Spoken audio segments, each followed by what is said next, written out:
Salam sehat buat kita semua. Perkenalkan, nama saya Ririn Juliana Simbolon dengan NIM 20011904 jurusan 1C Teologi. Di sini saya akan memaparkan laporan baca saya yang berjudul Tulisan-tulisan Yohanes.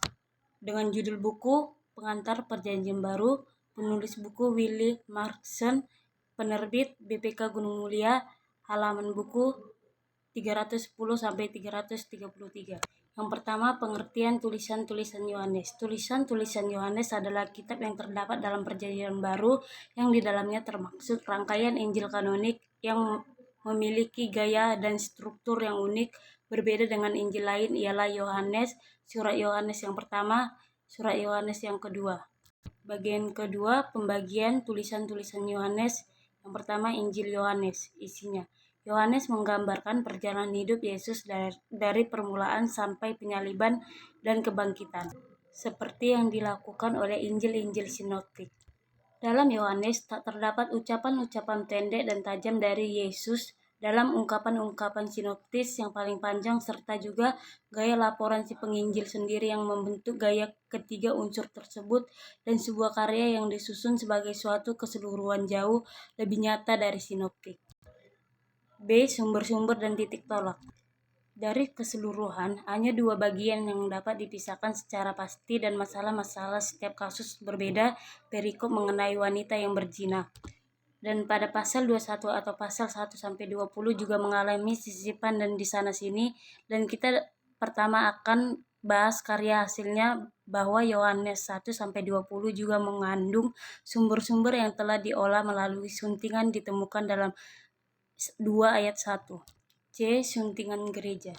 Di sini dijelaskan ialah sebuah tambahannya yang berbicara tentang penampakan di sekitar Yerusalem, Laut Tiberas. Gayanya bukanlah ciri khas pengarang pasal tersebut, melainkan lebih merupakan gaya sebuah kalangan atau aliran yang kita temukan dalam surat-surat Yohanes.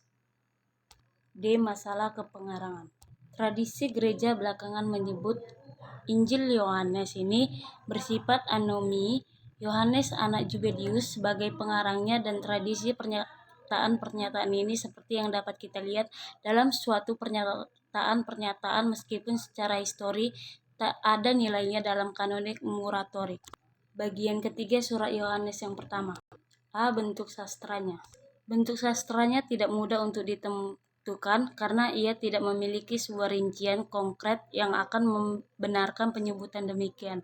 Dokumen ini telah disebut homili dan merupakan suatu dokumen yang bentuknya tidak mempunyai kejajaran di tempat lain manapun. Yang B. Keadaan para pembacanya. Si pengarang membayangkan para pembacanya terancam oleh suatu ajaran sesat yang para pengikutnya bukanlah Yahudi ataupun non-Yahudi, melainkan mengaku sebagai orang Kristen. C. Kesatuan dokumentasinya.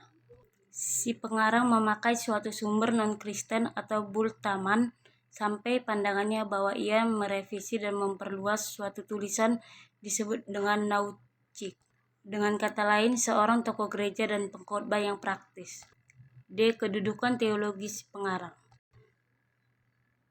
yang mengusulkan bahwa 1 Yohanes harus dipandingkan sebagai sebuah surat penggembalaan Yohanes yang memperlihatkan sejumlah ciri Katolik purba. E. Pesan si pengarang. Dalam konfrontasi dengan suatu gnotikisme Kristen, maksud si pengarang ialah mempertahankan gereja dalam pengakuan iman yang benar.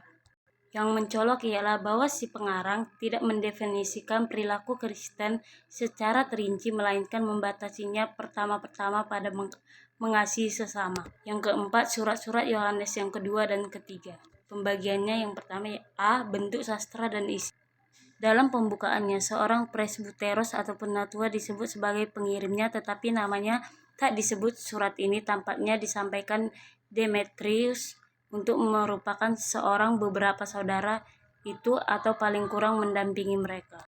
B. Keadaannya.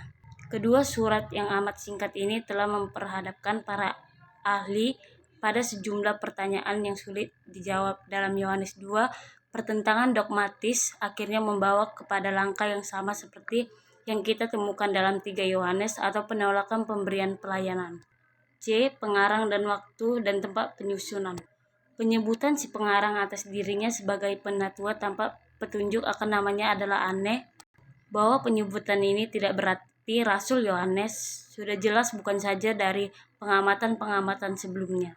Sedangkan dalam 1 Yohanes ia menggunakan bentuk sastra yang berlamin, tidak sungguh-sungguh mempengaruhi argumen tentang identitasnya. Demikianlah hasil laporan baca saya. Apabila ada kekurangan saya mohon maaf. Terima kasih. Salam.